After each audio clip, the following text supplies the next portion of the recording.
പീരുമേട് പട്ടുമലയിൽ കുടിവെള്ള പദ്ധതിയുടെ പൈപ്പ് ലൈനുകൾ സാമൂഹ്യ വിരുദ്ധർ വെട്ടിനശിപ്പിച്ചതായി പരാതി. പ്രദേശത്തെ നിരവധി പേർ കുടിവെള്ളത്തിനായി ആശ്രയിക്കുന്ന പൈപ്പാണ് സാമൂഹ്യ വിരുദ്ധർ നശിപ്പിച്ചത്. ഇവരുടെ പരാതിയിൽ പീരുമേട് പോലീസ് കേസെടുത്ത് അന്വേഷണം ആരംഭിച്ചു. പീരുമേട് പട്ടുമല പ്രദേശത്തെ കുടിവെള്ള പദ്ധതിക്കായി ഉപയോഗിക്കുന്ന പൈപ്പുകൾ സാമൂഹ്യ വിരുദ്ധർ വെട്ടിനശിപ്പിച്ചതായി പരാതി ഉയർന്നിരിക്കുന്നത്. പ്രദേശത്തെ നിരവധി കുടുംബങ്ങൾ ആശ്രയിക്കുന്ന കുടിവെള്ള പദ്ധതിയുടെ പൈപ്പാണ് സാമൂഹ്യ വിരുദ്ധരാൽ നശിപ്പിക്കപ്പെട്ടത്.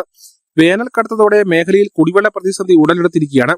കുടിവെള്ള പദ്ധതിയിൽ ലഭിക്കുന്ന വെള്ളം ഉപയോഗിച്ചാണ് ഓരോ കുടുംബങ്ങളും മുന്നോട്ട് പോകുന്നത്. അതിനിടയ്ക്കാണ് ഈ സാമൂഹിക വിരുദ്ധരുടെ ഇങ്ങനത്തെ ഈ വെള്ളം വെട്ടി നശിപ്പിക്കൽ കാര്യങ്ങൾ നടത്തുന്നത്. ഞങ്ങൾ ഒരുപാട് ആൾക്കാരുടെ കഷ്ടപ്പാടാണ് ഈ വെള്ളം കൊണ്ടുവന്നേക്കുന്നത്.